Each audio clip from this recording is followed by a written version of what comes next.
Everyone, welcome to Fuki education. मैं रश्मि परियार आपके लिए क्लास 12 की अर्थशास्त्र इकोनॉमिक्स से थर्ड चैप्टर लेके आई हूँ, जिसका नाम है उत्पादन एवं लागत। इसका लास्ट सेशन जो था हमारा, कुछ शॉर्ट आंसर्स थे, ये लॉन्ग आंसर्स का सेशन है। तो चलिए स्टार्ट करते हैं आज की क्लास। तो दीर्घ उत्तरीय प्रश्न, लॉन्ग प्रश्न, जो लॉन्ग क्वेश्चन आंसर्स की बात हुई थी वो दीर्घ उत्तरीय प्रश्न, ठीक है। तो इनके हम प्रश्नों के उत्तर देखते हैं। जो फर्स्ट प्रश्न है हमारा, फर्स्ट क्वेश्चन है, उत्पादन क्या है, इसके प्रकारों को वर्णन करना है। तो देखिए, इसको हमने शॉर्ट क्वेश्चन में भी कवर किया था, क्योंकि ये इंपॉर्टेंट क्वेश्चन है, उत्पादन चैप्टर से रिलेटेड है, तो इससे रिलेटेड तो क्वेश्चन आंसर आना ही आना है, इनके प्रकारों का वर्णन जरूर आएगा। तो यहाँ पे पूछ रहा है कि उत्पादन क्या है, जिसको हमने पहले भी पढ़ लिया है, फिर इसको हम थोड़ी और दूसरी भाषा में पढ़ लेते हैं, ठीक है। तो उत्पादन वह प्रक्रिया है जिसमें संसाधनों का उपयोग करके, जैसे हम संसाधनों का, जो भी संसाधन है उनका हम उपयोग करके क्या करते हैं, वस्तुओं और सेवाओं का निर्माण किया जाता है। वस्तुओं और सेवाओं का निर्माण करते हैं, बनाते हैं, ठीक है। यह किसी वस्तु की उपयोगिता में वृद्धि करता है। अब ये करता क्या है, किसी वस्तु की उपयोगिता को बढ़ाता है, उसमें वृद्धि करता है, ठीक है। तो उत्पादन वह प्रक्रिया है जिसमें संसाधनों का उपयोग किया जाता है, ठीक है। जितने भी हमारे पास संसाधन है, किसी वस्तु के उत्पादन में हम उन संसाधनों को क्या करते हैं, लगा देते हैं, ठीक है। और वस्तुओं और सेवाओं का निर्माण करते हैं। वस्तुओं और सेवाएं हमने कई बार चर्चा की है सेवाओं पे, कि जैसे डॉक्टर्स हो गए, टीचर्स हो गए, नर्सेस हो गई, मतलब जो लोग सेवा क्षेत्र में है, जो अपनी सेवाएं प्रदान कर रहे हैं, है ना, वो भी प्राथमिक क्रिया, द्वितीयक क्रिया और तृतीयक में हमने पढ़ा था कि प्राथमिक क्रिया में कौन आते हैं, कृषि आती है, द्वितीयक में उद्योग से रिलेटेड आते हैं, और तृतीयक में सेवाओं से रिलेटेड आते हैं, ठीक है। तो यहाँ पे हम पढ़ रहे हैं कि वो जितने भी जो संसाधन है उनका उपयोग करके हम वस्तुओं और सेवाओं का क्या करते हैं, निर्माण करते हैं। वस्तुओं का भी निर्माण करते हैं और सेवाओं का भी निर्माण, वस्तुओं भी बनाते हैं और सेवाएं भी निर्मित करते हैं, ठीक है। तो यह किसी वस्तु की उपयोगिता को बढ़ाता है, अर्थात वृद्धि करता है। ये किसी वस्तु की उपयोगिता को क्या करता है, बढ़ाता है, इंक्रीज करता है, या फिर उसमें वृद्धि करता है, ठीक है। तो ये थी हमारा क्या, उत्पादन का अर्थ हमने जाना, उत्पादन क्या है ये जाना।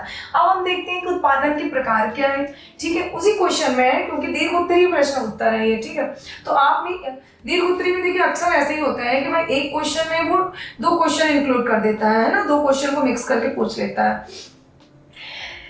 प्राथमिक उत्पादन कृषि, खनन और अन्य प्राकृतिक संसाधनों से जुड़ा उत्पादन, द्वितीय माध्यमिक उत्पादन और तृतीयक उत्पादन, ठीक है। जैसा कि अभी मैंने इसके पहले आपको बता ही दिया था कि जो तीन क्रियाएं होती हैं वो अब उत्पादन होते हैं वो। अब प्राथमिक उत्पादन में क्या क्या आता है, देखिए कृषि, खनन और अन्य प्राकृतिक संसाधन, जो कि हमने बताया था, प्राकृतिक संसाधन जो प्रकृति से रिलेटेड है, जो प्रकृति द्वारा दिए गए संसाधन है, उनसे जुड़ा उत्पादन जो होता है वो हो गया, प्राथमिक उत्पादन हो गया।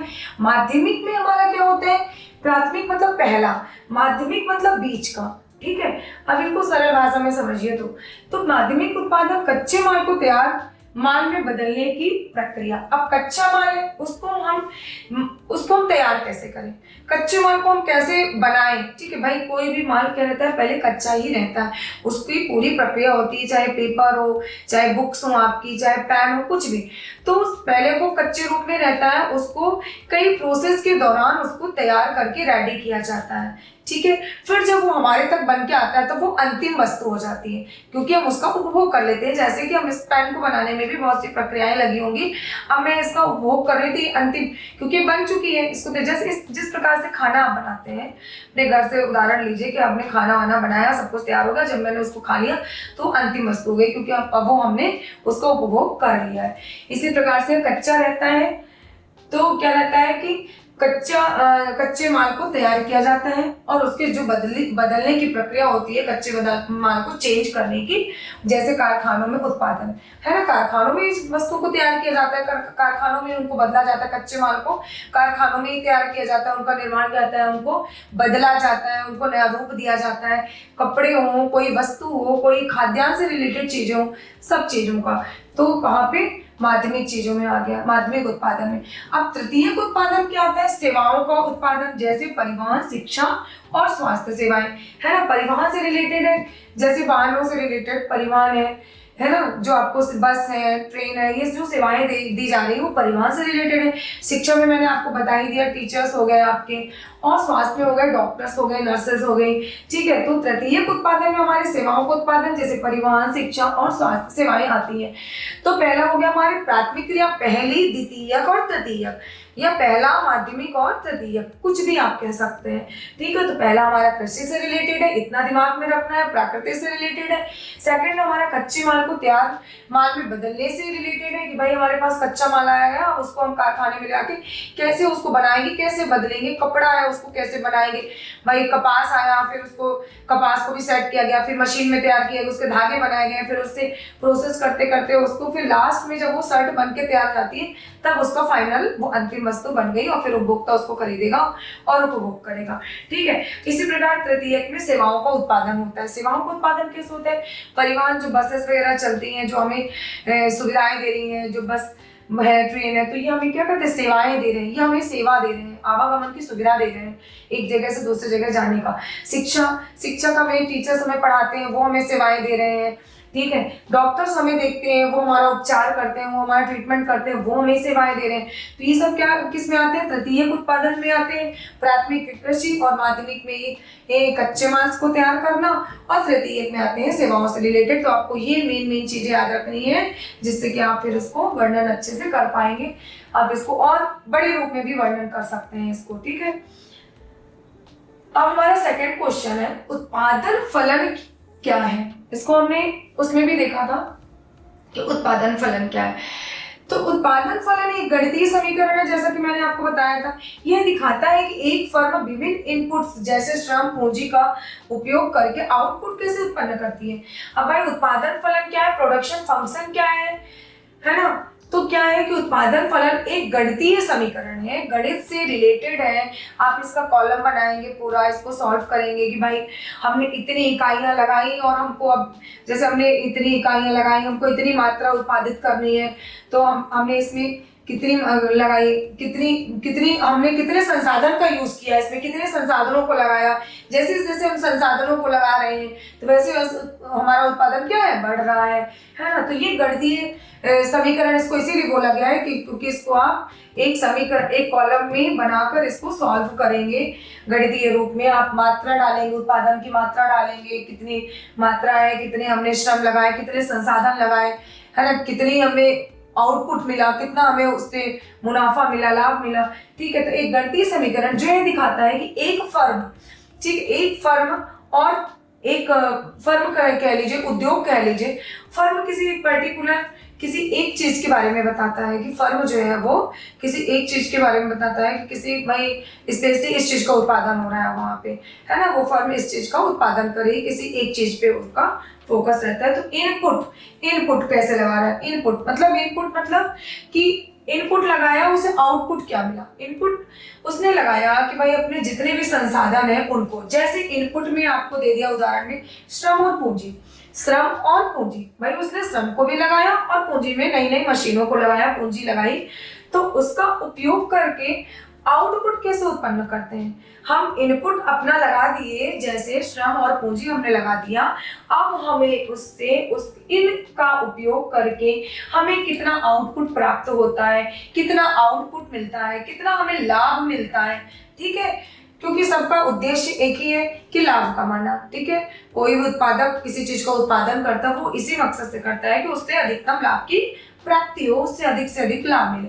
तो ये गणितीय फलन है। उत्पादन फलन जो है वो गणितीय समीकरण है, गणित से रिलेटेड है ना। इसमें आपको न्यूमेरिकल्स मिलेंगे, गणित वाली चीजें मिलेंगी, आपको इसमें डिवाइड करना पड़ेगा, भाग देना पड़ेगा, तो इसलिए इसको गणितीय समीकरण कहा गया है, जो ये दिखाता है कि एक फर्म जो है विभिन्न आउटपुट लगाता है, श्रम और पूंजी का लगाता है, और उसको लगाने से उसे कितना आउटपुट मिलता है, कितना प्राप्त होता है ना, कितना उसको मिलता है, कितना प्राप्त। उसने लगा तो दिया इनपुट, लेकिन उससे मिल क्या रहा है उसको, उसने अपने भाई उत्पादन कर रहा है, उसने एक श्रम लगा दी और पूंजी लगा दिया, अब उसे कितना लाभ मिल रहा है, कितना आउटपुट मिल रहा है। भाई जैसे 100 कुंटल गेहूं के उत्पादन में हमने क्या किया, गेहूं को उत्पादन करना है, 100 क्विंटल गेहूं का उत्पादन करना है, तो हम क्या करेंगे उसमें कि भाई हमने श्रम भी लगा दिया, अधिक से अधिक पूंजी भी लगा दी।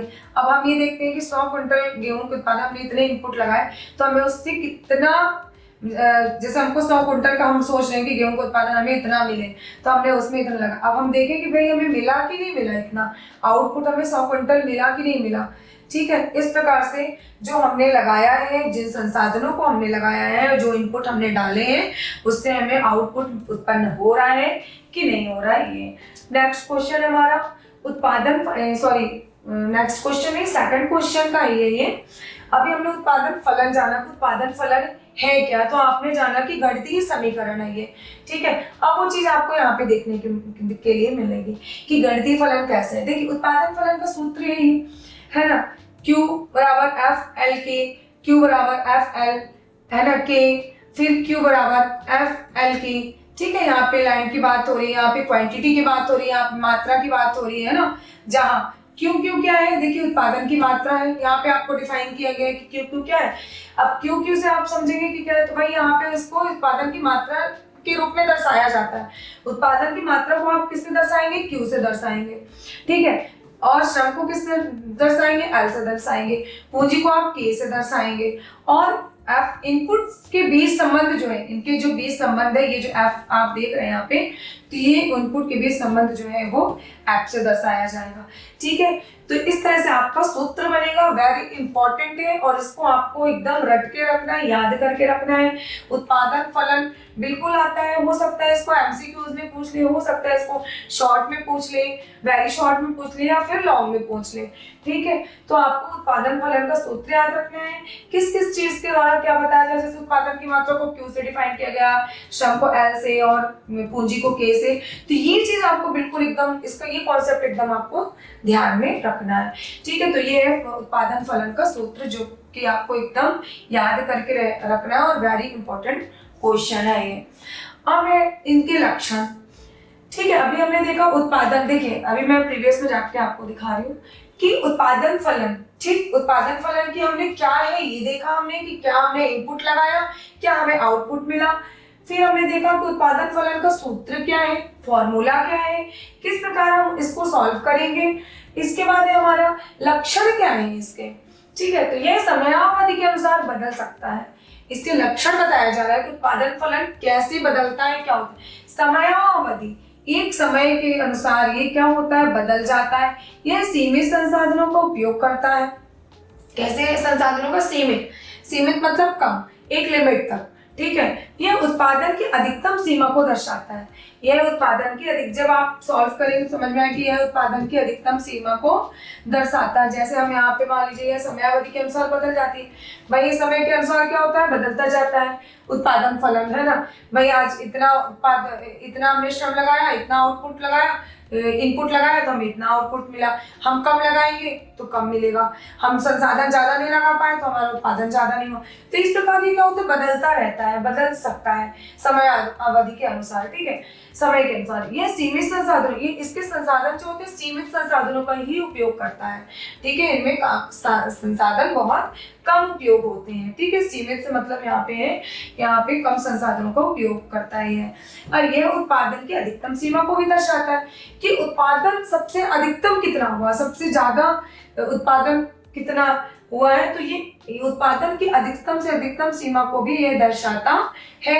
उत्पादन फलन के द्वारा हम ये सब चीजें जान सकते हैं। उत्पादन फलन हमें क्या क्या बताता है, ये यहाँ पे लक्षण के में बताया गया है कि यह समयावधि के अनुसार क्या होता है, बदलता है। सीमित संसाधनों का उपयोग करता है, कम है ना, एक लिमिट रिसोर्सेज का ही ये उपयोग करता है। ये उत्पादन की अधिकतम सीमा को भी बताता है कि उत्पादन कितना हुआ, इसकी अधिकतम सीमा क्या है, ये इसको बताता है।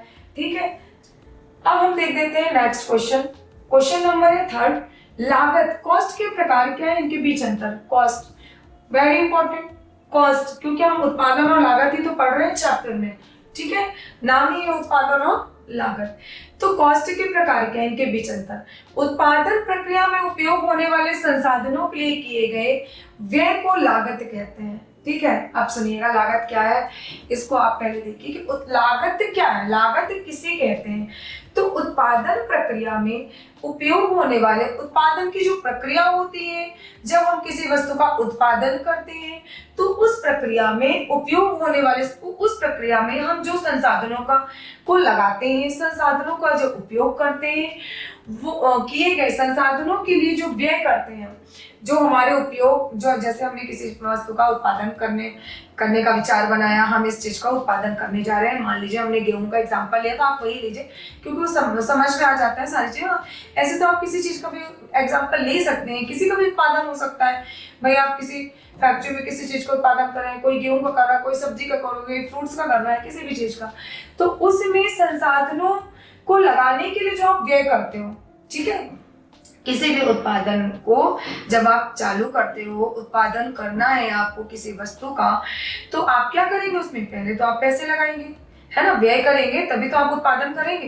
भाई किसी वस्तु को बनाने में आपको पहले पैसे तो लगाने पड़ेंगे, भाई आपको श्रम की आवश्यकता होगी, पूंजी की आवश्यकता होगी, है ना, श्रम, पूंजी, साथ सब चाहिए आपको, तो उसके लिए आपको व्यय करना पड़ेगा, पैसे लगाने पड़ेंगे। तो संसाधनों के लिए किए गए व्यय को, जो व्यय हम करते हैं वही होता है लागत, उसी को क्या कहते हैं, कॉस्ट, ठीक है। तो हम कोई उत्पादन करने जा रहे हैं, उत्पादन की जो पूरी प्रक्रिया है, जब हम उनमें संसाधनों को लगाते हैं, तो जो संसाधन लगाने में जो हम व्यय करते हैं, जो पैसे हम खर्च करते हैं, तो वही होता है हमारी लागत। अब लागत के प्रकार क्या है, देखिए, सर्वाधिक फिक्स कॉस्ट वह लागत जो उत्पादन के स्तर पर निर्भर नहीं करती, जैसे किराया, ठीक है। सर्वाधिक लागत, अब देखिए फिक्स्ड कॉस्ट जो होती है ये फिक्स रहती है, वह लागत जो उत्पादन के स्तर पर निर्भर नहीं करती है। अब किराया उत्पादन के स्तर पर थोड़ी निर्भर करता है, भाई हमारी क्या उम्मीद रहती है कि हमने उत्पादन में इतना लगाया है, इतना व्यय किया है, तो हमें इतना मिलना चाहिए, हमें इतना मिलना चाहिए क्योंकि हमने उत्पादन में इतने पैसे खर्च किए हैं, ये किया तो उतना। लेकिन जो हमारा किराया है, जैसे हमने भाई घर बनवाया, हमने किराएदार को दे दिया, तो अब ये थोड़ी कि हमने इतने में घर बनाया तो उतने में किराया लगा, वो तो मंथली उसका ये रहेगा कि भाई तुम्हें 5,000 देना, अब उसकी कॉस्ट थोड़ी वो रहेगी कि भाई हमने इतने में घर बनाया तो तुम उतना किराया दे। तो ऐसे वह लागत जो उत्पादन के स्तर पर निर्भर नहीं करती, उत्पादन पे उससे कोई मतलब नहीं होता है, जैसे कि किराया, ये उत्पादन से इसका कोई रिलेट नहीं होता। चर लागत, वेरिएबल कॉस्ट, यह लागत उत्पादन के स्तर के अनुसार बदलती है, जैसे कच्चा माल। अब वेरिएबल कॉस्ट क्या है, ये तो बदलती रहती है ना। चर लागत, यह लागत उत्पादन के स्तर के अनुसार बदलती है कि उत्पादन का स्तर क्या है ना, उत्पादन में हमने किस प्रकार से इसको तैयार किया, हमारा कितना खर्चा है, कितना हमने व्यय किया है, उसके अनुसार ये बदलता रहता है, इसलिए वेरिएबल कॉस्ट और फिक्स कॉस्ट, ठीक है। तो फिक्स कॉस्ट में फिक्स रहता है, बिल्कुल चेंजेस नहीं है, बदलता नहीं है, फिक्स रहता है, वो स्थायी रहता है। लेकिन जो वेरिएबल कॉस्ट है, चर लागत है, यह लागत जब उत्पादन के स्तर के अनुसार क्या होती है, हमेशा बदलती रहती है। जैसे कि हमने आपको कच्चा माल का उदाहरण दिया, इसके पहले बताया कि कच्चा माल है, कोई भी माल कच्चा रहता है, उसको बनाने में प्रोसेस लगती है, तब कहीं जाके वो तैयार होते हैं। जैसे हमने कपड़े का एग्जाम्पल दिया, और भी बहुत सी वस्तुएं हैं, जैसे पेन हो गया है, पेपर आता है आपके घर में, कॉपी बुक्स आप पढ़ते हो, तो इनकी सारी प्रोसेस रहती है, पहले कच्चे माल के रूप में रहते हैं, फिर इनको तैयार करके एकदम अंतिम वस्तु के रूप में तैयार किया जाता है। जब हम उसका उपभोग करते हैं तो वो अंतिम वस्तु बन जाती है, ठीक है। तो यहाँ पे हमने देखा फिक्स कॉस्ट और वेरिएबल कॉस्ट। और यहाँ पे आ गया कुल लागत, टोटल कॉस्ट, सर्वाधिक और चर लागत का योग, ठीक है। अब उन दोनों का योग करके जो है हमारी कुल लागत। कुल लागत जब हम बताते हैं कि सभी संसाधन की सभी इकाइयों का जब हम उपयोग करते हैं तो वही हो जाता है। तो यहाँ पे कुल लागत, कुल कॉस्ट, टोटल कॉस्ट की बात हो रही है। टीसी बराबर एफसी प्लस, फिर यहाँ पे एफसी प्लस, फिर यहाँ पे एफसी वेरिएबल कॉस्ट, ठीक है। अब यहाँ पे औसत लागत, एवरेज कॉस्ट, प्रति यूनिट उत्पादन की लागत। एवरेज मैंने बताया था कि कैसे निकालते हैं एवरेज, आपको कि किसी चीज का औसत हम कैसे निकालेंगे, तो प्रति यूनिट उत्पादन की लागत, प्रति यूनिट उत्पादन कितना हुआ है उसमें क्या लागत लगी है, ठीक है। तो ये इनका फॉर्मूला है, ये वेरी इंपॉर्टेंट है, क्योंकि ये याद रहेगा तो आप किसी चीज को अच्छे से सॉल्व कर पाएंगे। कुल लागत को औसत लागत, सीमांत लागत अब मार्जिनल कॉस्ट की बात होगी एक अतिरिक्त यूनिट के उत्पादन से। देखिए हमने बात की थी कि एक अतिरिक्त इकाई लगाने से, जब हम उत्पादन में एक अतिरिक्त इकाई को बढ़ाकर लगाते हैं, जैसे हमने श्रम की मात्रा बढ़ा दी तो उत्पादन में भी परिवर्तन होगा, उत्पादन में भी बढ़ोतरी होगी, उत्पादन में भी वृद्धि होगी। इसी प्रकार से मार्जिनल कॉस्ट जो है एक अतिरिक्त यूनिट के उत्पादन से लागत में जो वृद्धि होती है ना, एक अतिरिक्त यूनिट के उपयोग से उत्पादन में लागत में जो वृद्धि होती है वो होती है मार्जिनल कॉस्ट, सीमांत लागत। ठीक है, इसका भी सूत्र वेरी इंपॉर्टेंट है। ठीक है, डेल्टा टीसी डेल्टा ओएमसी और बराबर delta TC upon delta Q मात्रा। अब हमारा 4th नंबर क्वेश्चन जो है, लघु काल और दीर्घकाल में उत्पादन की प्रकृति समझाइए। अब लघु काल की बात हो रही है शॉर्ट रन की और दीर्घकाल की बात हो रही है लॉन्ग रन की। ठीक है, तो लघु काल अल्पावधि और दीर्घावधि में क्या होता है, तो अल्पकाल में क्या होता है, दीर्घकाल में क्या होता है, तो उत्पादन की प्रकृति कैसी होती है समझाइए। लघु काल में क्या होता है, इसमें कुछ संसाधन निश्चित होते हैं जैसे भूमि और मशीन। ठीक है, फर्स्ट पॉइंट है आपको। सेकंड पॉइंट है उत्पादन में वृद्धि केवल चर संसाधनों के उपयोग से संभव है। ठीक है, थर्ड है लॉ ऑफ डिमिनिशिंग रिटर्न्स लागू होता है इसमें। ठीक है, इस प्रकार लघु काल और दीर्घकाल में उत्पादन की प्रकृति को समझाना है आपको कि लघु काल में क्या होता है और दीर्घकाल में, जब हमारे पास कम समय रहता है अल्पावधि में क्या होता है, और जब हमारे पास ज्यादा समय रहता है लॉन्ग टाइम रहता है उस टाइम क्या होता है। तो इनमें से कुछ संसाधन क्या होते हैं, निश्चित रहते हैं, इनको बदला नहीं जा सकता। अल्पकाल में मैंने आपको बताया था कि संसाधन निश्चित रहते हैं, स्थायी रहते हैं, है ना, फिक्स रहते हैं, इनमें परिवर्तन नहीं किया जा सकता, ये परिवर्तनशील नहीं रहते हैं, ये स्थायी रहते हैं।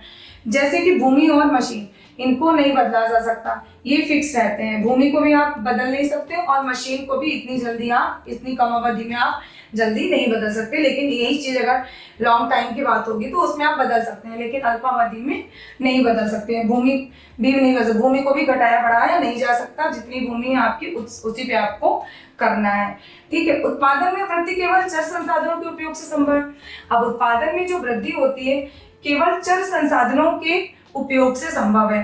ठीक है, उत्पादन में हम वृद्धि करना चाहते हैं तो हमें चर संसाधनों का उपयोग करना संभव है, तभी हमारे उत्पादन में क्या होगी, वृद्धि होगी। लॉ ऑफ डिमिनिशिंग रिटर्न्स लागू होता है इसमें, ये पहले भी बताया है कि इसमें लॉ ऑफ डिमिनिशिंग रिटर्न्स लागू होता है। अब दीर्घकाल में क्या होता है कि सभी संसाधन परिवर्तनशील होते हैं। दीर्घकाल की बात जब हो रही है, लॉन्ग रन की बात हो रही है, तो इसमें क्या होता है कि इसको हमने एमसीक्यूज में भी देखा था और शॉर्ट में भी देखा था, क्योंकि ऐसे क्वेश्चन जरूर एग्जाम्स में पूछे जाते हैं कि उत्पादन में वृद्धि सभी संसाधन क्या होते हैं, परिवर्तनशील। अब लॉन्ग टाइम में हमारे पास क्या होता है, इतना समय रहता है कि हम सभी साधनों को परिवर्तित कर सकते हैं, सभी साधनों में परिवर्तन ला सकते हैं, सभी साधनों को बदल सकते हैं। इसलिए दीर्घावधि में क्या होता है कि सभी संसाधन क्या होते हैं, परिवर्तनशील होते हैं। लेकिन अल्पावधि में हम वही चीज क्या रहते हैं, स्थायी रहते हैं, उनमें हम परिवर्तित नहीं कर सकते हैं। इसलिए इसमें क्या होता है, दीर्घकाल में सभी संसाधन परिवर्तनशील रहते हैं। ठीक है, इतनी चीज जरूर याद रखनी है कि इसमें सभी संसाधन परिवर्तनशील रहते हैं, लेकिन अल्पावधि में सारे संसाधन स्थायी रहते हैं। श्रम को छोड़ के कभी बहुत रेयर हो तो हम श्रम को क्या करते हैं, घटा बढ़ा सकते हैं, लेकिन इसमें तो सभी परिवर्तनशील रहते हैं और उसमें सभी स्थायी रहते हैं अल्पावधि में। उत्पादन में वृद्धि संसाधनों को बदलकर की जाती है। अब उत्पादन में वृद्धि हम कैसे करते हैं, संसाधनों को बदलकर। भाई हम मान लीजिए हमें किसी वस्तु का उत्पादन करना है तो हम क्या करेंगे, भाई संसाधन पहले हमने ये लगाया था, ये इस चीज का यूज किया, लेकिन अभी हमें लगता है भाई इसमें और नई नई मशीनों का यूज करें और श्रमिक लगाएं, है ना, इसको और बेहतर से बेहतर कैसे बनाया जाए, और संसाधनों को हम बदलते हैं। भाई पुराने संसाधनों को हटाकर नए संसाधनों का उपयोग करके उत्पादन में और वृद्धि ला सकते हैं और अपने उत्पादन को और बढ़ा सकते हैं। ठीक है, रिटर्न टू स्केल लागू होता है, बढ़ता घटता या स्थिर रहता है। ठीक है, बढ़ता भी है, घटता भी है और स्थिर भी रहता है। ये एक बढ़ती क्रम में बढ़ता भी है, एक ऐसी स्थिति आती है जब ये घटता है, और एक ऐसा समय आता है जब ये अपने वहां पे जाकर स्थिर हो जाता है, ना इसमें घटाव आता है ना ही बढ़ता है। इसलिए रिटर्न टू स्केल लागू होता है इसमें। ठीक है, अब उदाहरण के लिए लघु काल में श्रमिकों की संख्या बढ़ाकर उत्पादन किया जा सकता है। अब जैसे कि हमने आपको बताया था कि अल्पावधि में आप श्रमिकों की संख्या को बढ़ा घटा सकते हैं। ठीक है, तो श्रमिकों की संख्या जो एक ही ऐसा संसाधन है जिसमें श्रम को ही बस बढ़ाया और घटाया जा सकता है, तो इसलिए लघु काल में हम क्या करते हैं, श्रमिकों की संख्या बढ़ाकर हम उत्पादन को और किया जा सकता है, उसमें और वृद्धि की जा सकती है। दीर्घकाल में फैक्ट्री का आकार बढ़ा किया जा सकता है। अब देखिए लघु काल में आप क्या करेंगे, अल्पावधि में आप ज्यादा से ज्यादा क्या करेंगे भाई, श्रम की संख्या हम बढ़ा देते हैं, ठीक है, तो उत्पादन में हमारी थोड़ी वृद्धि हो जाएगी। लेकिन दीर्घकाल में आपके पास इतना टाइम होता है, इतना समय होता है कि आप फैक्ट्री का आकार ही बड़ा कर सकते हैं। फैक्ट्री अगर आपकी छोटी है तो उसको आप और बड़ा बना सकते हैं, और भूमि ले सकते हैं, है ना, भूमि अपनी बढ़ा सकते हैं, उसमें और बड़ी फैक्ट्री बनवा सकते हैं। तो यहाँ पे तो आपने सिर्फ संख्या को बढ़ाकर उत्पादन को किया, और यहाँ पे आप दीर्घकाल में फैक्ट्री का आकार ही बड़ा कर दिया, जिससे कि उत्पादन में और वृद्धि होगी और ज्यादा से ज्यादा उत्पादन हो सकेगा। ठीक है, अब हमारा नेक्स्ट क्वेश्चन है जो है 5 नंबर, लागत घटने और बढ़ने के नियम को समझाइए कि लागत घटता कैसे और बढ़ता क्या है, ये इसका नियम हमको समझाना है। तो लागत घटने और बढ़ने का नियम, law of diminishing and increasing cost, ठीक है, ये बढ़ता कैसे है और ये घटता कैसे है, ठीक है। अब यह बताता है, लागत घटने और बढ़ने का नियम हमें यह बताता है कि उत्पादन में वृद्धि के साथ प्रति यूनिट लागत कैसे बदलती रहती है, ठीक है। अब लागत बढ़ी कैसे और घटी कैसे, ठीक है, जो हम लागत लगा रहे हैं किसी उत्पादन को करने में, किसी वस्तु का हम उत्पादन कर रहे हैं उसमें अपनी लागत लगा रहे हैं, कॉस्ट को लगा रहे हैं, तो उसमें वृद्धि और कैसे हो रही है और घट कैसे रही है, ये नियम कैसे लागू होता है। तो उत्पादन में वृद्धि के साथ प्रति यूनिट लागत कैसे बदलती है, हम भाई प्रति यूनिट लागत उसमें लगा रहे हैं, है ना, कॉस्ट को बढ़ा रहे हैं, तो कैसे बदलती है। अब लागत घटने का नियम जो है वो कैसे होता है, जब उत्पादन शुरू होता है तो औसत लागत क्या हो जाती है, घटती जाती है। जब हम उत्पादन शुरू करते हैं तो हमारी जो औसत लागत है वो क्या होती है, घटती जाती है। जब भी आप कोई उत्पादन स्टार्ट करते हैं स्टार्टिंग में, तो उसमें हमें क्या करना है, ज्यादा से ज्यादा लागत लगानी पड़ती है, ठीक है। तो हमें पहले स्टार्टिंग में प्रॉफिट तो हमें इतना नहीं मिलता है, हमें धीरे धीरे बाद में प्रॉफिट मिलता है। लेकिन जब हम उत्पादन कोई शुरू करते हैं तो पहले हमको उसमें अपना खर्च करना पड़ता है, इनपुट हमें डालना पड़ता है पहले ज्यादा से ज्यादा, ठीक है। तब औसत लागत क्या रहती है, तब वो घटती रहती है, ठीक है, घटती है। जब उत्पादन हमारा स्टार्टिंग में शुरू होता है, जब जीरो से शुरू होता है, ठीक है, तब क्या होता है, औसत लागत घटती है। यह उत्पादन की दक्षता और संसाधनों के बेहतर उपयोग के कारण होता है। अब यह उत्पादन की दक्षता और संसाधन का बेहतर प्रयोग, हम सोचते हैं कि अपने उत्पादन में कितने अच्छे संसाधनों का प्रयोग करें, अच्छे से अच्छे संसाधन डालें, भले ही उसमें हमारा ज्यादा खर्चा है, ज्यादा हमारी लागत लगे, ज्यादा कॉस्ट लगे, लेकिन हम उसकी उत्पादन की दक्षता मतलब उत्पादन को और अच्छा बनाना चाहते हैं कि दक्षता पर ध्यान दें और संसाधनों को बेहतर उपयोग का कारण होता है कि हम किस तरह से उत्पादन को और अच्छे से अच्छा बनाएं और किस प्रकार से हम ऐसे संसाधनों का प्रयोग करें जिससे जो हम उत्पादन कर रहे हैं जिस वस्तु का, उसको और बेहतर से बेहतर उसका निर्माण किया जा सके। अब लागत बढ़ने, ये तो थे लागत कॉस्ट घटने के लिए। अब यहाँ पे हो रहा है लागत बढ़ने का क्या नियम है, ठीक है, इसमें इंक्रीज कैसे हो रहा है।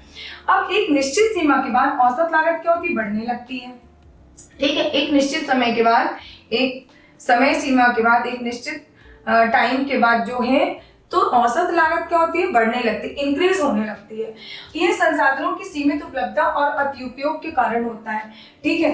अब यहाँ पे क्या होता है कि जो संसाधन है हमारे वो सीमित हो गए, है ना, और उनका जो सीमित उपलब्धता हो गई, उनको मतलब ज्यादा यूज नहीं हुआ, कम संसाधन है, और अति उपयोग के कारण होता है, ठीक है। तो ये लागत बढ़ने के नियम इसलिए होता है कि एक निश्चित सीमा के बाद औसत लागत बढ़ने लगती है, और यह संसाधनों की सीमित उपलब्धता के कारण कम संसाधन रहते हैं, और अति उपयोग के कारण होता है, इसका उपयोग भी अति होने लगता है, इसके कारण इसका जो है इसमें इंक्रीज होने लगता है। उदाहरण के लिए उत्पादन की शुरुआती अवस्था में मजदूरों की संख्या बढ़ाने से उत्पादन दक्षता बढ़ जाती है। जैसे हमने कोई उत्पादन शुरू किया तो जो शुरुआती स्टार्टिंग की अवस्था होती है तो उसमें मजदूरों की संख्या को क्या किया, हमने बढ़ा दिया, ज्यादा से ज्यादा मजदूर लगाए, तो उससे उत्पादन की दक्षता क्या होती, बढ़ जाती है। भाई ज्यादा श्रमिक काम कर रहे हैं, मजदूरों की संख्या ज्यादा है, तो उत्पादन भी हमारा और अच्छा होगा और ज्यादा से ज्यादा होगा।